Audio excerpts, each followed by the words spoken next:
So check this out. This is Combat from Coleco. I got this for $5 at a garage sale. It is obviously missing one of the controls, which is a big part of why I got it so cheap. I plugged this in and initially it was not working. The game showed up on the screen, but I could only see the white tank, and the white tank would not move or shoot. So I opened this up to try to repair it and was successful, though I'm not 100% sure what did the trick and why this is not working, but I will show you what I did. But first, some quick pieces of advice about doing some initial testing before opening this up. First, when you turn the game on, you will get a blank screen. That's normal. Be sure to press the reset button and see if that gives you the playing screen. Second, make sure you have it set to game 1. This is the 2-person version. In some of the other games, such as games 2 and 3, unexpected things happen, such as the black tank moving by itself. I initially thought this meant something was wrong with the game, but it actually is part of a one-player game where you hunt down the black tank as it travels automatically across the screen. 3, you may need to adjust your brightness and contrast. If it's not set right, you might not be able to see one or more of the tanks, especially the black tank, which can blend in with the background. 4th, this is really weird, but if either tank goes off the bottom of the screen, it will disappear and never come back. This is obviously a programming glitch, but they didn't fix it, and it's even mentioned in the directions. If the tank goes off the left or right side, it will, after a moment, appear on the opposite side. And strangely, if the tank goes off the top, it will appear from the bottom after a moment. But if the tank goes off the bottom, it is lost forever, and you need to reset the game. So when I opened it up, I immediately saw 2 things. First, the battery leads were disconnected. This was a quick fix of just sliding them back into place. The second thing was the black controls were not connected for some reason. As I mentioned, I'm not 100% sure what fixed this, but I will show you now the 4 things I did that likely got this working again. 1, I cleaned the internal joystick contacts. 2, I cleaned the connections between the joystick and the board. 3, cleaned the game selector switch. 4, cleaned the game board itself. So I want to get inside there to clean things up like the joystick controllers. So I'm going to have to remove 6 screws on the bottom, and it will come off easy. I'm now inside and have access to the 2 boxes that the controllers are in. There are 2 screws to remove the box for the joysticks. 1 and 2. To completely remove that box, you unfortunately have to slip the handle up and off, which is a little scary. Let me try this one. So I might not be able to do this on screen. This is the handle with the button. Wiggled it slow, trying to hold it here as much as possible. These are connected, so I'll have to disconnect those. I ultimately had to get a screwdriver to get this going. Make sure when you push on the screwdriver, you're only pushing on the handle. Don't inadvertently push on that. So again, push on the handle.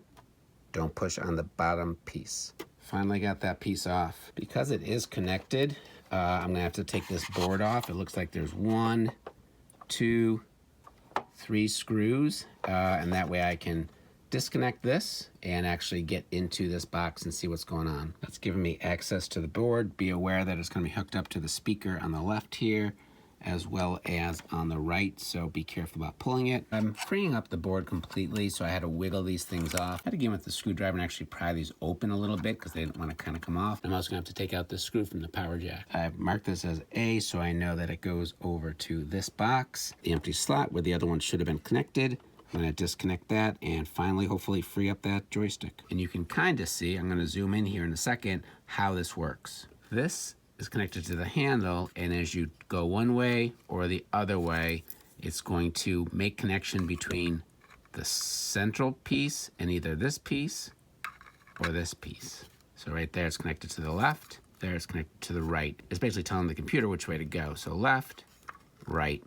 So this is a handle with a button, and there are 2 connections here that are supposed to be on here and here. That's going to tell the game when you've basically fired. I did some continuity testing with a meter. Good news, bad news. At least 3 of the positions seem to be sending a signal through to the box. One of them was questionable. The reason that that's bad news is I was hoping that that was the easy solution. Figured I was going to try to clean up those connections to make sure that it's going through. It's going to be hard to get this on video, but basically this is, I use sandpaper, regular wood sandpaper.